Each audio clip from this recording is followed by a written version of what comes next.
Welcome to this webcast on Assessing Institutional Culture and Climate, part of the Diversity 3.0 Learning Series, sponsored by Diversity Policy and Programs at the Association of American Medical Colleges. Let's start with an introduction to the series by the AAMC's Chief Diversity Officer, Dr. Mark Neve. I'm Mark Neve, Chief Diversity Officer for the Association of American Medical Colleges. Welcome to our Diversity 3.0 Learning Series. We are very pleased to bring you this set of online resources, a source of insight from experts in the field on a range of issues which you tackle day to day. We've created these resources to help you leverage diversity and inclusion to drive institutional excellence.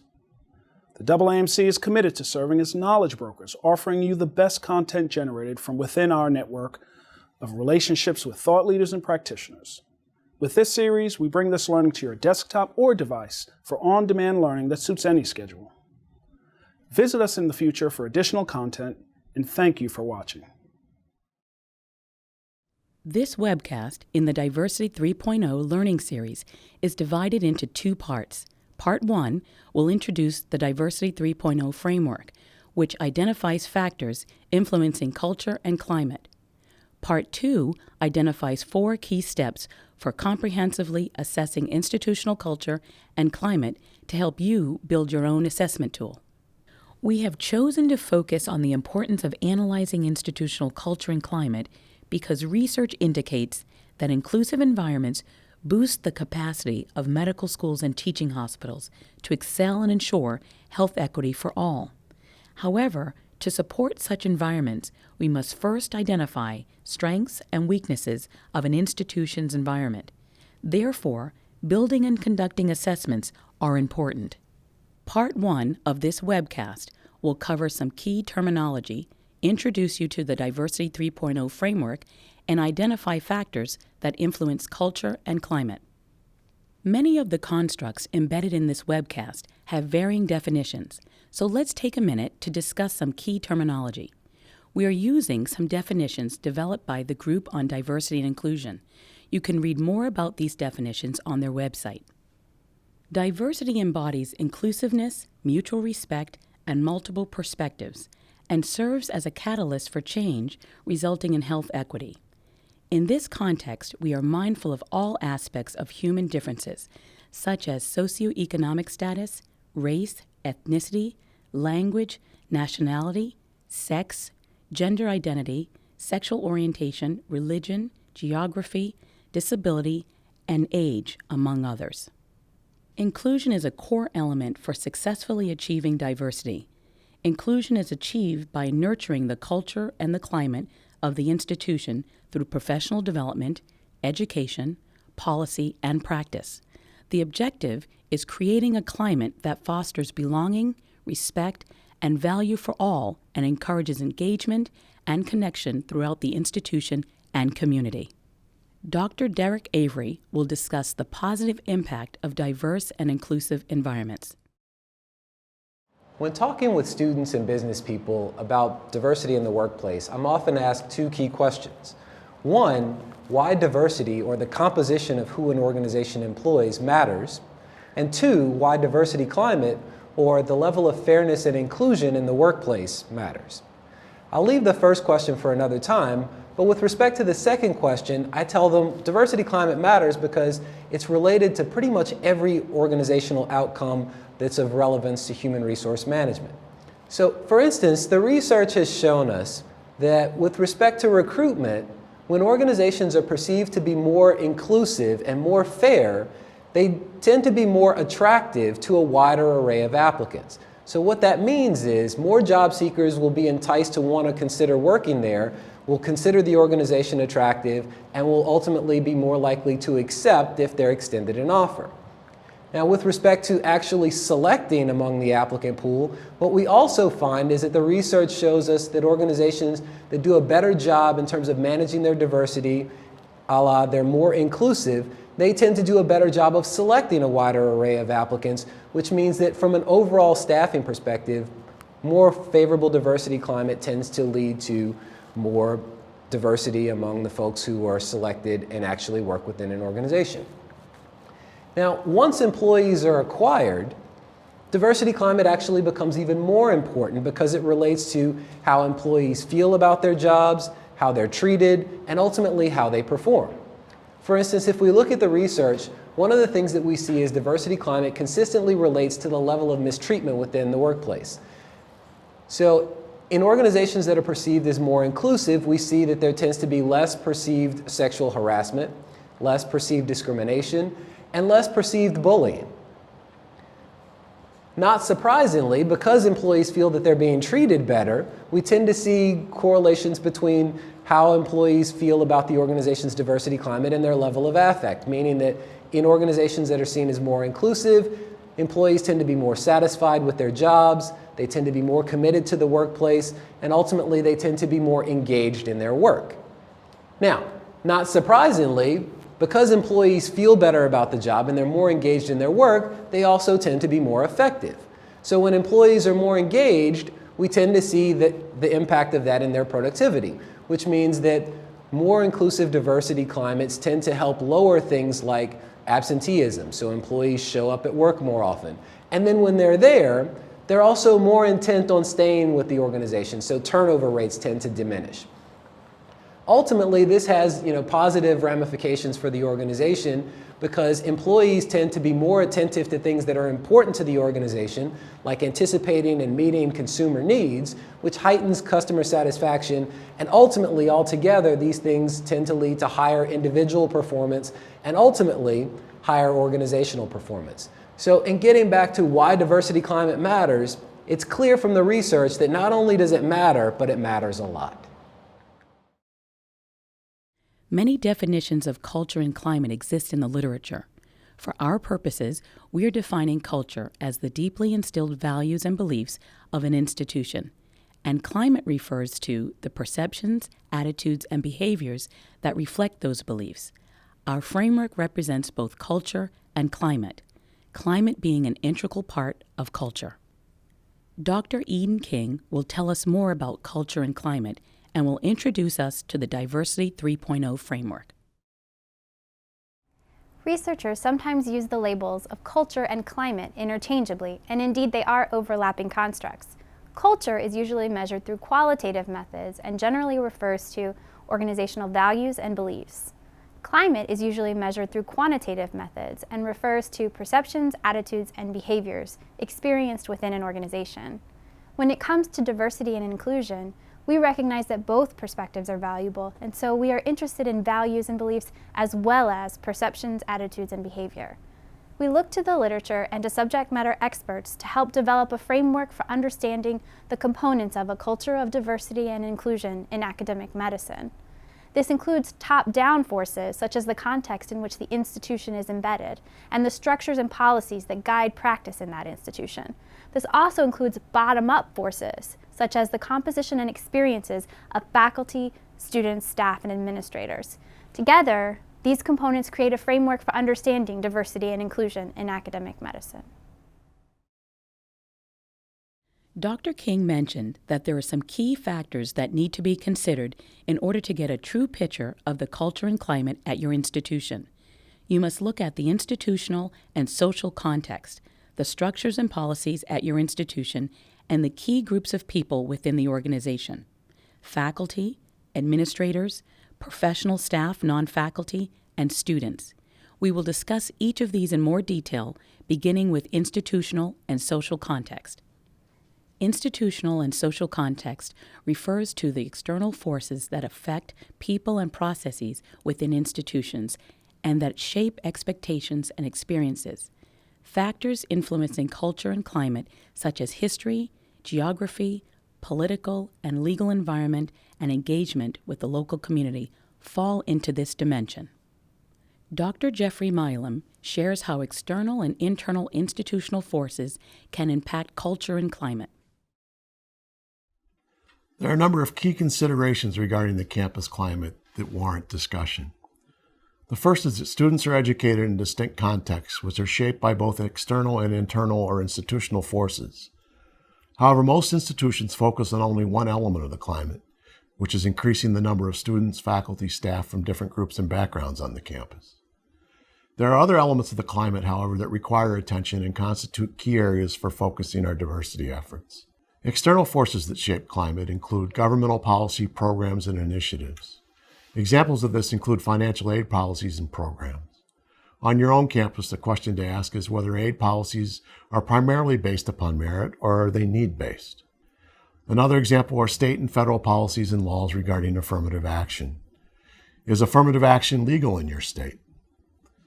Finally, court decisions related to affirmative action and/or the desegregation of higher education are important to consider, as is the manner in which states provide for institutional differentiation within their state system of higher education. Sociohistoric forces are events or issues in the larger society that are connected to the ways in which people view diversity in society. Examples of these include the public debate or discourse around affirmative action policies, for example. That external discourse shaped institutional actions and policies. In addition, there are geographic or demographic influences that shape climate. These are especially salient in institutions whose mission is to serve the local or surrounding communities in which that institution is situated. This is especially true of public institutions of higher education. Institutional forces also shape the climate. This institutional context contains multiple dimensions that are a function of educational programs and practices. These include an institution's historical legacy of inclusion or exclusion of various groups. A large proportion of institutions have a much longer history of exclusion than they do of inclusion. Because they are embedded in a culture of a historically segregated environment, many campuses sustain long-standing benefits for particular groups which often go unrecognized. In assessing the influence of history of a campus, it's important to reflect upon the extent to which these embedded benefits may exist on a campus. We can see examples of this in the way that institutions define merit for admission, for hiring, for promotion and tenure on the campus. The narrower the definition of merit, the more likely that particular groups will be privileged over other groups on that campus. Examples of this can also be seen in decisions that are made about what's included or not included in the medical school curriculum. The exclusion of some groups from an environment can lead to the exclusion of important information from both the formal and the informal curriculum on a campus. Next, we'll discuss institutional structures and policies. Structures and policies are the processes, practices, and procedures within institutions that act as barriers or accelerators of culture. Factors such as the institution's strategic plan, mission and vision, funding of diversity initiatives, human resource policies, metrics and goals, leadership structure, team culture, and whether there is a community advisory board are considered in this dimension. Dr. David Acosta describes the influence of structures and policies on institutional culture and climate. The structures and policies portion of the framework include a number of elements: the organization's strategic plan, its mission and vision, funding for diversity initiatives, human resource policies, leadership structure, team culture, goals and metrics, and possibly a community advisory board. An institution's infrastructure, along with its policies and practice, can have a major influence on the institutional culture and climate. Depending on the history of their development or how they were perceived by staff and faculty, policies can have a significant impact on whether diversity initiative is successful or ends up in failure. One of the most integral components to establishing a sustainable diversity initiative for an organization is to embed diversity and inclusion competencies into policies and practices of the organization. Therefore, a crucial step for the diversity initiative is to review the existing policies and practices by which an organization operates and assess how these policies support or hinder diversity and inclusion. It may require that revisions be made in order to help build the credibility and sustainability of the diversity initiative. Some examples of key areas of policy and practice to consider are the following: policies on recruitment, policies on hiring and practices, specific policies and procedures within the organization's employee handbook that ensure employees are treated fairly and respectfully, organizational EEO policies, discrimination and harassment policies, and even policies that may foster a climate of social justice.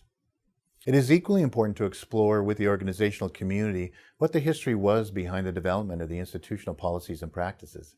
This may provide you with insight of what may have been responsible for contributing to the present culture and climate.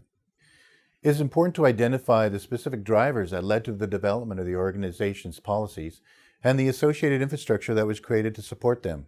Were diversity and inclusion the drivers?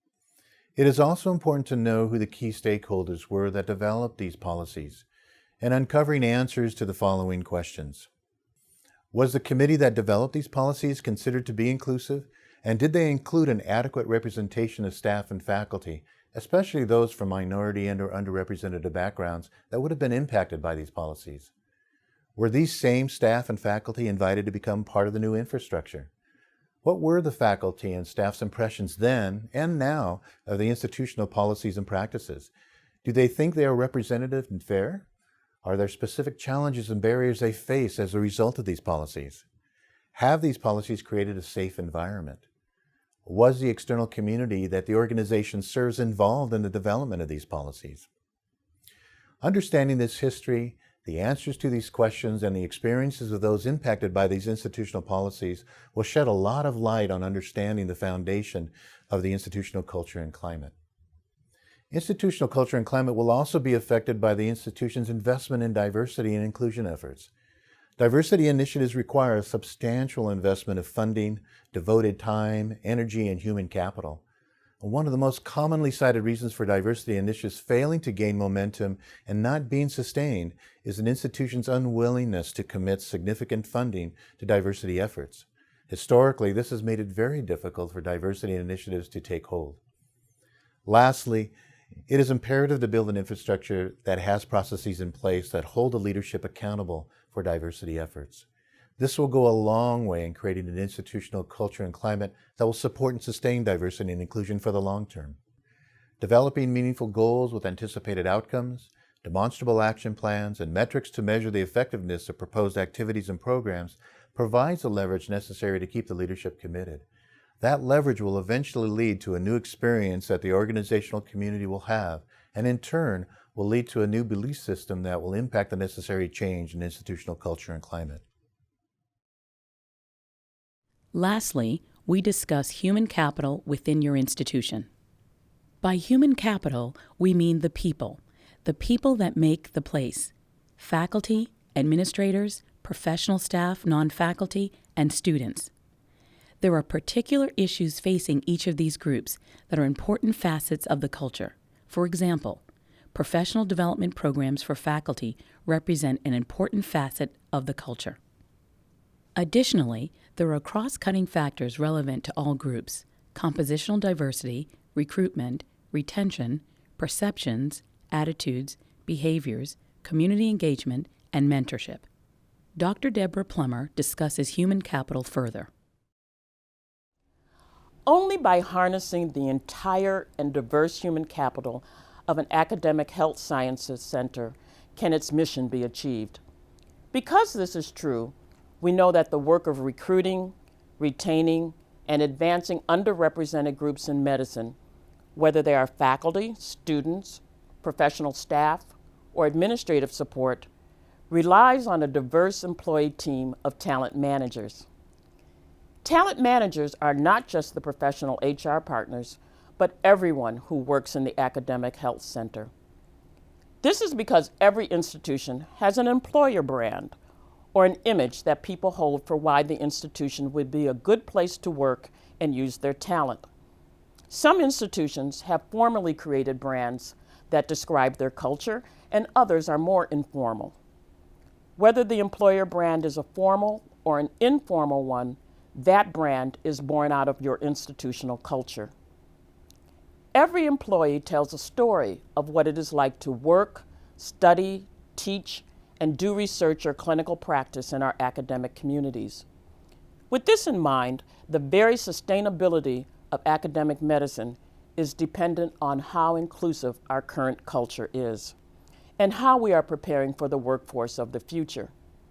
The imperative and urgency for diversity among academic medicine is borne out by the changing U.S. demographics, such that by 2050, current underrepresented or minority groups will constitute the majority U.S. population. As a result, equal attention must be given to the diversity of the institution's administrative leadership, its faculty, and professional and support staff.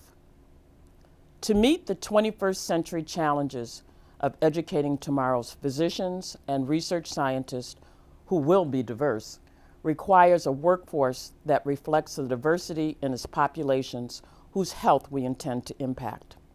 And it goes beyond representation or compositional diversity. The full benefits of diversity are realized not in the numbers of representative groups, but in the institution's culture of inclusiveness. An inclusive culture is one where everyone feels valued for their contribution to its mission. Creating conditions, policies, and practices that enable the institution to leverage differences is what helps achieve the mission. That is the work of inclusion. Diversity councils and affinity network groups that cut across all levels enhance the institution's capacity to build inclusion. These kinds of groups serve as a catalyst for transforming the culture to a more inclusive and productive environment. For example, diversity councils represent a diagonal slice of the institution. Administrative leadership, faculty, professional staff, support staff, and students. And when you get that kind of mix in a room, great things can happen. Stereotypes are reduced, people get to experience the institution from different lenses, mentors are identified, a bidirectional influence happens, and most importantly, as a result of this collective wisdom, great ideas surface and everyone becomes more engaged. Engaged faculty, students, professional staff, and administrative support, all who demonstrate a strong connection to the mission of the institution and who are committed to working towards the institution's success, become the foundation for an inclusive learning community, and they ensure a sustainable future for academic medicine. To recap, culture refers to the deeply instilled values and beliefs of the institution, while climate refers to the perceptions, attitudes, and behaviors reflecting these beliefs. To understand institutional culture and climate, it is necessary to consider institutional and social context, structures and policies, and human capital. Now that we have discussed some important terminology and introduced the Diversity 3.0 framework, Part 2 will cover some key steps to comprehensively assessing culture and climate. We have identified 4 primary steps to comprehensively assessing culture and climate: asking a series of reflective questions, gathering data, analyzing data, and finally, leveraging the findings as a means of effecting change. It is important to remember that this is an ongoing process. Surprising information found during data collection, for example, might compel you to revisit the reflective questions. Action items from the leveraging findings portion might include collecting additional data or conducting an additional assessment within another year. We will now go through each of these steps in further detail, beginning with reflective questions. Reflective questions are designed to get institutional representatives to begin to reflect on areas of strength and opportunities for development. Formal responses are not needed, but thoughtful consideration of each issue will uncover important themes. Reflective questions might be considered by a single person, such as the Chief Diversity or Inclusion Officer of the institution. This would allow for basic planning and identification of key issues. Alternatively, a group of individuals, including key stakeholders from across the institution, could discuss these questions as a task force. The richest discussion involves a broad group of stakeholders, like administrators, faculty, and professional staff, who have a broad view of the institution and who are committed to its improvement. We will now go through examples of reflective questions you can ask at your institution. More information, including a longer list of questions, can be found in the supplemental PDF provided with this webcast. There are a variety of questions you can ask regarding the institutional and social context in which the institution resides. For example, does the institution have a history of exclusion or inclusion? If the institution has a history of exclusion, what steps, if any, have been taken to address that? What is the composition of the community surrounding the institution? Does the institution have a government affairs office that monitors legislative support for diversity? Does the institution build relationships with groups or schools that represent diverse stakeholders? For example, historically black colleges or universities, or tribal colleges. When considering institutional structures and policies, ask the following questions. Is there a separate strategic plan for diversity, or is the diversity incorporated as part of the overall plan? How are diversity and inclusion efforts supported financially? Are they internally funded or externally funded by grants? Does the institution have specific measurable goals regarding diversity and inclusion? How is diversity work structured? Who reports to whom? Regarding human capital, consider the following questions. What systems are in place to ensure leader accountability for creating a culture of diversity and inclusion? Who is accountable to whom? Are the perceptions, attitudes, and experiences of staff valued and used for decision-making? Does the institution foster research and teaching avenues that assist faculty from diverse backgrounds? Does the curriculum include social determinants of health and cultural competence? The reflective questions will help you determine which aspects of your institutional culture and climate you want to explore more deeply. The next step is to collect and review data. As a reminder, more information can be found in the supplemental PDF provided with this webcast. A multiple methods assessment includes both quantitative and qualitative data. Surveys can quickly assess various facets of culture and climate, including community engagement, curriculum, demographics, experiences, perceptions, attitudes, faculty mentorship, faculty support for promotion and tenure, leader commitment to diversity, practice intentions, and team culture. Additionally, focus groups and interviews with faculty, staff, administrators, and students can provide a rich understanding of opinions and beliefs regarding institutional culture and climate. Take advantage of the data already available to help gauge the culture of diversity and inclusion at your institution. For example, offices of institutional research and reporting typically track important figures, such as enrollment categories and faculty profiles. There are a few methodological considerations to highlight when assessing culture and climate. First, conceptual frameworks are essential for content development, and many culture and climate frameworks are multifaceted, requiring data from various sources. Therefore, it is useful to employ a mixed method design with both qualitative and quantitative measures discussed previously. Additionally, it is important to review pre-existing data like policies, documents, and statistics, such as student enrollment data. These provide valuable insight into how an institution has conceptualized and supported diversity. Data should be collected from varying groups and levels within the organization and from as many diverse groups as possible. It is especially important when collecting qualitative data to establish a safe, comfortable environment where everyone feels they can share personal experiences and opinions without fear of punishment or judgment.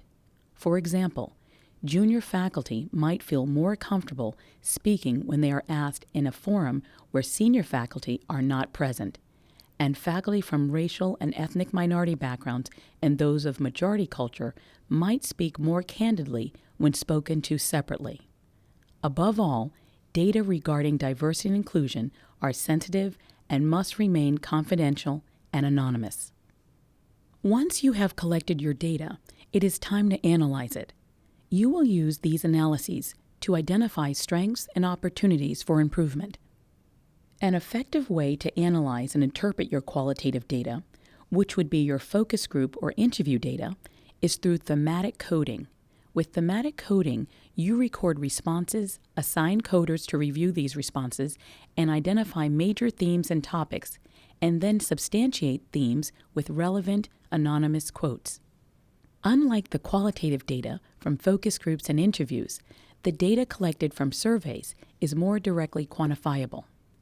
You would likely begin by describing the overall sample. How do people rate the inclusiveness of the institution? Descriptive statistics such as frequencies, means, and standard deviations may be useful in addressing these questions. Next, you can compare responses of one group, say female faculty, to the responses of another group, such as male faculty, to identify differences or similarities. Finally, look at your data to identify relationships. You can read more about interpreting qualitative and quantitative data in the supporting PDF provided with this webcast. Finally, you will leverage this information to help create meaningful and lasting change at your institution. In order to leverage findings and affect change, ask yourself 3 questions. How will initial information be shared? Who will prioritize the findings and how? And who will decide what changes to pursue and how will that be communicated? To answer these questions and to impact change, it is important to inform and consult with key stakeholders at your institution to collaborate, co-create, and delegate. Let's walk through an example, asking the first question: how will this information be shared? You may decide to inform others by sharing the results on the school intranet. Once you share the information, you may decide to host a town hall meeting as a means of receiving feedback from key stakeholders. Once feedback has been obtained and key issues identified, you might have a series of small group meetings to address each specific issue. The small groups could produce recommendations to priority setting and decision-making. Finally, it is important to delegate responsibilities to specific groups or individuals to ensure that each task will be completed. This brings us to the end of Part 2. Let's summarize what we've covered today. In Part 1, we identified the multiple factors influencing institutional culture and climate, and we encourage you to use this framework as you assess your own institution. To understand your institutional culture and climate, it is necessary to consider institutional and social context, structures and policies, and human capital. In Part 2, we discussed 4 key steps to comprehensively assessing institutional culture and climate: asking a series of reflective questions, gathering qualitative and quantitative indicators of diversity and inclusion at your institution, using that data to identify the areas of strength and opportunities for development, and finally, leveraging those findings to create meaningful and lasting change. As a reminder, it is important to remember that this is an ongoing process. We hope that this presentation of the Diversity 3.0 Learning Series has been useful. For additional information regarding institutional culture and climate, please refer to the supplemental PDF provided with this webcast. The individuals listed were instrumental in the development of this work.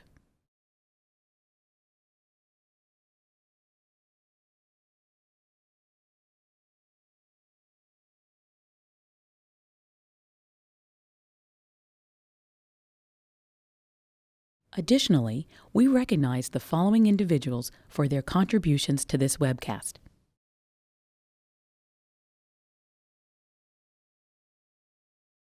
Dr. Laura Castillo-Page and Sarah Conrad at the Association of American Medical Colleges will gladly answer questions as you work towards assessing culture and climate at your institution. They are also available to discuss opportunities for more tailored and customized support.